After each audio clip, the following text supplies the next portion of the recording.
които трябва да се пенсионират са още там. И си вземат същата длъжност, като пенсионери вече. А не отстъпат място на млади хора. Примерно. С другите неща за... има ли отвличане? Има. На Брендо дъщеря му да нося намерили там момичето. Да, и банков обир имаше скоро пак. Банкови обири. Каква? Значи пречупва се престъпността, но избирателно. Сега ще ви обясня за какво става въпрос. Пречупва се престъпността, но избирателно. Аз не знам дали се сещате за какво ви говоря, но ето го, как да го кажа, кокаина. Хайде, така ще си ги говорим на нещата, както са си. Кокаина в момента. Да. Не наркотиците. Само кокаин. Кокаин. Хванали този, хванали онси. Това са шамаджите, тъй наречени. Щом има в него друго, освен кокаин, това е шамаджи. Какво се направи по въпроса за кокаин? Нищо. Не. Някои хора там на Какао Бич в момента си правят ремонти. Трябва ли да казвам имената кола? Мисля, че цяла България знае кой стои за тия неща. Какво се направи по въпроса? Кой трябваше да го направи? И се казва, свършихме реформата. Сега не знам какво са свършили там. Нещата... Само 50% да си говорим истината. Защо се удрят, примерно, да кажем там в гангстърските истории и войната, защо се удрят конкуренцията? Не се удря наред. Удря се избирателно. Друго нещо. Къде отиват тези пари? Хубаво, има нещо. Там, къде е под контрол на държавата, защото това е истината. Държавата не може да го спре. Държавата може да го контролира, но не може да спре поток. Това, който го каже, че може да го спре, хората там шерията са въвели и режат ръце, крака, не могат да го спрат. Този контрол, който е въведен, къде отиват тези пари? Значи отиват по някакви партийни каси. Затова казвам, че мафията са такова, че партията са мафиотски структури. Не се направи разделение на МВР, там другите служби, да нямат партийна окраска. Пример давам. Моите любими хора. Пример давам. Сменя се партията в Израел. Сменя ли се ръководството на Мосад? Не се сменя. Сменя се партията в Германия. Християн-демократина. Трябва ли да сменят вътрешните служби ръководство? Първото нещо, което се прави тук, се сменят вътрешните шефовете. Да, всеки идва с неговите си хора. Това е България. И какво правим? Значи година и половина тук, както казаха, значи тази служба почти не работи. Но той в съда е същото. Битова престъпност. Те вчера там някаква баба са влезнали вътре, са били, не знам какво за 200 лева.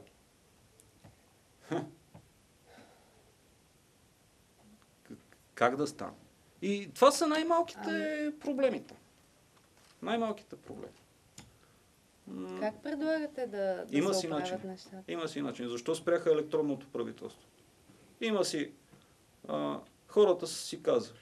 Земеделие, туризъм. За Белене въобще не ми се обсъжда. За Белене това е... защото ние трябва да има в тази държава, трябва да влизат някакви... Ние да правиме някакви пари. Да има някакво производство, нещо. Същото това производство, което го имахме и беше унищожено умишлено. А не да ми говорят, сега ще правят Белене. И сега като го направят Белене, и кой ще го плати? Ама те ще си изнасят там тока по Сърбия, по Македония. Нека си го изнасят. Хубаво. Защо народа трябва да плаща това Белене? Ние в момента не можем да се правим с тази енергийна история. И друго нещо. Ето как трябва да се оправи. Има си електронно правителство. Защо се спря това електронно правителство? Пуска се проект. Има си дати. От коя до коя дата и кой е отговорен за този проект? Защо го спряха това? Нека народа знае. Никакъв интерес народа да знае каквото да, хората са отпуснали там, не знам, някакви големи суми за това нещо. Нищо, защо не се направи? Няма воля просто. И как да има воля? Когато има интереси лично. Интереси. Вече там за интереси. Интересите към обществото ги няма нито една партия. Сега с граждански комитет и с това са много тежки нещата. Единствените идват си на власт, БСП, ГЕРБ или ГЕРБ БСП, почти няма никакво значение. Как може един граждански комитет да Направи така, че повечето от проблемите в България да се минимизират. То първо трябва плана и това, което правят, както той обяснява горе, уж в наш интерес, ние трябва да имаме достъп до тази информация. Как да реагираш, като всичко се прави тайно, хоп, решава се, подписва се от твое име договори. Че това е информация повече от интернет. Значи това е явната информация. Това, което ние го знаем. 90% от хората не го знаят. А има работи, които въобще не се знаят. Да. Това е така. Аз искам сега, примерно, всичките тези хора по тези там области, Чалпе, Челаците, Крумовград, искам да ги призова да се хванеме всички за ръце, да искаме разсекретяването на тези концесионни договори и предоговарянето. Искам въпросните контролни органи да наблегнат на екологията. Предоговарянето за мен е най-малко 80% трябва да бъде за държавата от тази концесия, тъй като всичките тези неща са изградени и направени от държавата, от нас. Не може да взимаме 1% за нещо, което ние сме изградили. Те може да са повече процентите. Чакайте. Значи то може да е 1%. 1% обявено. Обявен. Те може да са 30, може да са 50, никой не знае там Да. какво са. Ето го засекретено. Да. А в коя каса влизат? Къде влизат? Къде влизат, никой не знае. Да, точно за Ама това. тук е ролята на службите. Да. Това е ролята на службите, да се знаят къде отиват тези истории. А не сега Но тук... И Хората най-малкото им се свежда съда, до ако е това да независим, се в крайна скрие. сметка винаги да може да се самосезира, когато чуе някакъв може. сигнал. Да, Марковска и обаче- Гогушева, независим. Да. Те си избраха Цацаров, те си го избраха, да не съм го избирал хубаво. аз. Хубаво. В това сега Може трябваше... процент. Сега Там тая да прокуратура отива, може нищо да не се направи знае. много по исканията на протестиращите, но тя прокуратурата просто си мълчи. Защото Скатала видяха, се че там и- протестиращите... Значи това бяха си... Така си станахме, разцепиха се нещата. Борба После сега се в стана момента да се буквално. влезе в парламента, кой ще вземе депутатско място. Там нещо. А защо Никой се не разцепиха нещата? Някой влязоха в политическа партия. Да, борба отцветена историята, политически отцветена. Идеята беше икономически да се оправят нещата. Сега дали трябваше там граждански комитети, инициативни комитети, които да излъчат независими народни представители. Хората, които да ги знаят тези хора. За какво се борят, какво искат. Направиха се пак някакви такива леко-леко сега. Даже не мисля, че ще влезат. Значи, така като ги гледам, даже не мисля, че ще се влезе в парламента. Тези нови партии, малки партии. Много така. Прогнозираш, че отново големите. Големите винаги, те ще си играят. Значи това, ще влязат. всички казваха смяна на политическата система. Значи не ставаше въпроса за смяна. Ставаше въпроса за реформация. То политическа система, дори да се смените, политиците са същите. Сега Едни и те същи какво хора. могат да обещаят? Значи това е една система. Тя не може да обещае нещо ново. Как една система сама ще се промени? Няма. Тя може да генерира това, което е генерирала до сега. Под една или друга форма. Тя не може... Въпросът беше да се направи реформация вътре. Тук беше волята. Не да ми сменят по-червени с нечервени или там някакви други. Трябваше да има политическа отговорност към този народ, към тези обещания, които се взимат. Както в църквата едно време е имало реформация, така трябваше те да се реформират. Който е вързан с там сивия сектор, тъмния бизнес, тук както говорим. Който е това? Значи това е партия, тя е представител на народа. Даже и по римско време са имали партии. Сега демокрацията е малко много внимателно там трябва. Даже Корнезов, другаря Корнезов, господин Корнезов, няма значение. Вика, като се пишеше Конституцията, много са се чудили точно как да ги разделят тези три власти. Съдебна, изпълнителна, законодателна. Дали да е президентска република, парламентарна или каква ще. И се оказва, че нещата много са... Няма как да се мине.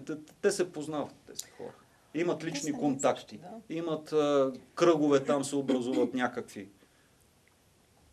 Народа, какво да ви кажа? Беше момента да се направят те инициативни комитети. Не Осман Октай там, сега ще ми става депутат нещо. Събират му подписи да става. Нека стане. Нека стане. До там сме докарали. Инициативни комитети. Да събират независими народни представители 70 партии. България не е толкова богата. България е една от държавите с най-много партии, най-много телевизии. Ето Най-много молове за такава малка държава. Да. Най-много администрация. Ето една реформа. Най-много. Ето една реформа. Защо? Много народни представители. Ето една реформа, да. Ето защо трябва да са 7000, за да се образува партия. Ако трябва да са 50 000. Като не може да са 50 000, да се направи движение, което да има инициативни комитети, което да излучи независими представители. Как според вас се събират тия подписи?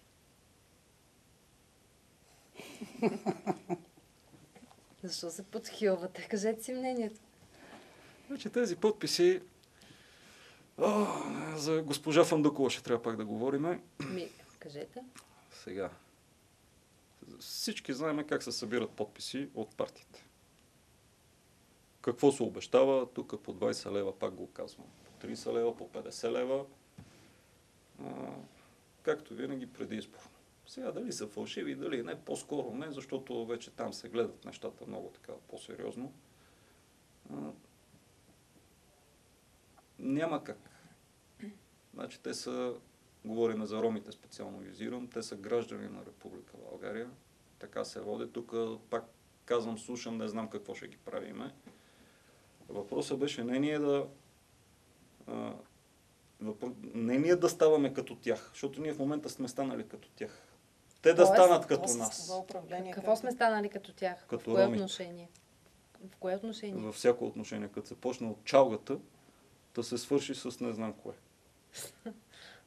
Ние във всяко едно отношение сме станали аз като... пък виждам големи разлики. Те раждат примерно по 5 деца в семейство, Само българите това ни по е едно. голямата разлика. Само това. Нещата. Имаше и друго нещо там. Беше добър проект. Сега говорим конкретно. Добър проект. Тук с тази престъпност, защото те крадат повече там желязо, не знам какво, оцеляват по някакъв начин, никой не ги обвинява. Такива условия са поставени, това е положение. Защо имаше един проект, всичките тези пунктове за изкупуване на скрап? Конкретен въпрос. Да се изкарат към Кремиковци. Защо останаха тези пунктове по места? Защо се направи тази общинска полиция? Нали, за да ги гледат тези работи? Да се изкарат тези пунктове, да се види там, да се седи от общинска полиция, да се види кой какво желязо. Ма това е най-дребното. Значи тази история с тях е дребна, но тя ще се окаже голяма по някое време. Няма да е скоро, но тук в едно 5-10 години ще стане голяма история с ромите. Не мислите ли, че са примамлив зал, така да се каже, от политици, защото са лесно управляеми? Или трудно се управляват според вас? Не, те там са малко кланови, племенни са историите. Кланови са. Сега Цветелин Кънчев там в БСП са го дръпнали. Те са си, който на където отиде водача, натам са и те. Аз искам българите да сме така. Казвам ви го най-отговорно.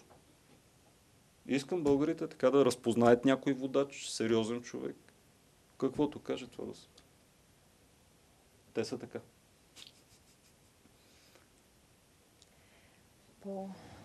По-голяма задружност ни е нужна на нас. И екипност. Лошото е, че всеки разбира от всичко тук при нас. И както казах миналия път, не е на нас работата. Всеки разбира, примерно, българин от футбол. Да, ама вкъщи пред телевизора. Да, и от политика. Но вкъщи пред телевизора. Всеки разбирал какво щял да направи, ако не знам какво. Мене ме питаха веднъж какво щехте да направите, ако сте министър-председател. Викам, мене не ме питайте. Викам специално, мене не ме питайте, защото там ще стане страшно. Аз се попитам. Ако стана аз министър-председател. Да. Попитайте ме, Ето, ще ви отговоря. Питам.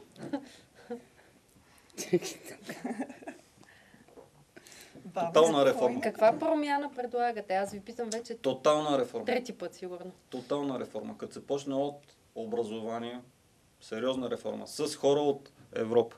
Здравеопазване. Той има сега наблюдателя. Има наблюдатели. Ако трябваше се плати на специалисти. Говориме за вече експертни неща.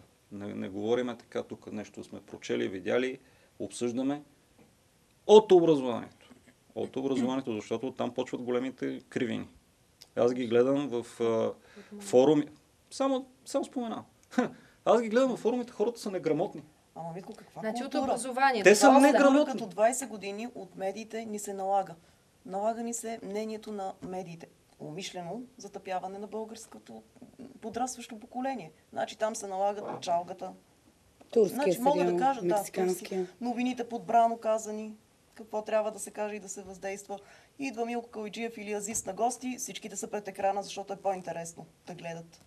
И каква култура и какво възпитание в това поколение от 20 Оттам години. почва всичко. А това не е ли пак умишлено? целенасочена? Ами разбира Да, се, че е целенасочена целенасочено. политика. Всичко е умишлено. Добре, и да продължим нататък, защото ни остават 4-5 минути. Образованието. После? Здравеопазване. Да, всички сфери сега ще изброим. Аз съм Всичко сигурна. го изброяваме. Администрация. Но как? администрацията. Какво точно? Преструктуриране. Има си начини, има си експерти да си го погледнат. Ние тръгваме Преструктурират да се. не се. изброяваме абсолютно всичко. Да, с нищо не работи. Няма нещо, Аз го което казах да- миналия път. абсолютно нищо не Нищо работи. не Да, работи. Изпълняват се Работят клаузите. ни политически партии срещу целия народ. Това е, И което помежду работи. тях си. Да. Ето това е, което Аз затова се казах, че прави и трябва да се управлява ограничат уж в там, България. трябва да се ограничи, не да се махне политическите партии, ограничаването на властта на политическите партии. На влиянието, което има. Да бъдат сведени доколко. Не да сведени, не да се ограничат. Има си там, казах, 50 или 100 хиляди, тогава се прави партия. Тогава се прави партия. Вътре връзки такива с холдинги, ето ги разследващите истории. Те или изпълняват обществени такива, имат обществен ангажимент, или си правят бизнеса. А ако си правят бизнеса, да ходят Нямат там по място в фирмите да си политиката, правят. да. Няма се занимават с политика. И такива неща. По-добре да не става. Те един Димитър Петков така го оправих. Аз не искам да съм втория, благодаря. Но, Така, ние не смятаме. но сред толкова много вълци, така се израза, как ще се почувства един, който е с чисти намерения. Те се променят работите, не ме разбирате. Значи те се И какво променят. би постигнал един човек с чисти намерения, ето както казва. Те се променят един работите, човек сам но няма сега да все едно постигне отивате кой знае малко какво. по-така народно, отивате на зъболекар и сега ви пита зъболекара, как искате да ви извада зъба? Бързо и рязко или бавно и постепенно? Малко такова звучи цялата история. Ние така бавно ще преструктурираме, ще това, ще така, ще направим. Няма от същата система, няма как да излезе. Външни наблюдатели. Ние от зор ще ги направим тези работи. Бавно и постепенно. От Европа идват, гледат, искате, изпълнявате, не изпълнявате, няма пари. Изпълнявате, има пари. Не случайно. Ако ви Ама натиснат какво? Кой ще ме натисне? по-голяма политическа партия, Да, за да какво? речем, ами просто ви принудат да приемете еди кой си закон. Или ви платят една голяма сума. Тогава подкупност приемате ли? Сега. Не. Няма как да стане. И Няма такива как да хора стане. са нужни. Няма как да стане, но аз ще отида на срещата. Сега ще ви кажа как ще постъпя. Аз ще отида на срещата. И така нататък. Даже ще взема парите. И до вратата ще ги чакат други хора. Така, ако правеше всеки... И ще има да щяхме пишат, и ще има да пишат по 3 дена. Еми, това трябва да се случи, Значи да. има си начини, но не е моя работа. Има си служби, има не, си, не които е така, гледат. Митко. Значи, аз смятам, че ако целият народ, защото 90% сме от народа, който е ощетен, се хванем за ръце и се обединим и искаме едно и също, защото ние де-факто искаме едно и също. Нищо, че ни размиха там един Една иска работеща това, един държава. Да, едно работещо Държава, общество. която да се мисли хванеме за ръце, защото ние сме Но с това идва еднакъв... отгоре. Отгоре.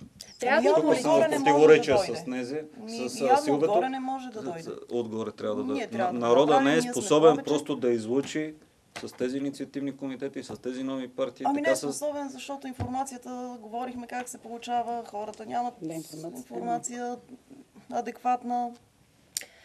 Тоест да Като цяло, обобщим, хората са с едно мнение, с едно искане. всички искат Всички едно. има едно. Да, искат Не. Всички едно. искат едно. Едно Работеща декларират. държава. Работеща Едно декларират. държава.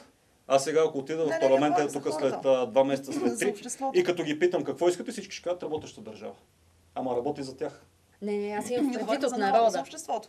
За българското общество. Което е Българските най-важното в държавата. граждани искат една работеща държава. Ми да. Но как да се постигне това? Ето, дадохме пример. Нека се преговорят. Електронното правителство Злато, какво това прави? е много пари. Това е един цял отрасъл на икономиката. Това е един селското бавен стопанство. процес и ни трябват наистина съвестни политици, които да мислят за собствената си родина. Да, и не да ни убеждават Това как искаме е външни инвеститори, които... Ще трябва да ги инвеститори- върнем тези пари по някакво Да. време. И за Както какво ми е гърците външен си инвеститор, казват. като може и да не е външен. Да. Нали, не е задължително. Ами, нека с това да приключим нашето предаване. Мисля, че беше интересно за всички. Получихме от тези хора предложения как може да стане България едно по-добро място. И като обобщение с 2 думи, начинът е следния. Да се обединим. Наистина, нужно е българите да бъдем по-единни в исканията си. И по-настоятелни. Не се отказвайте. Борете се. Това беше за днес.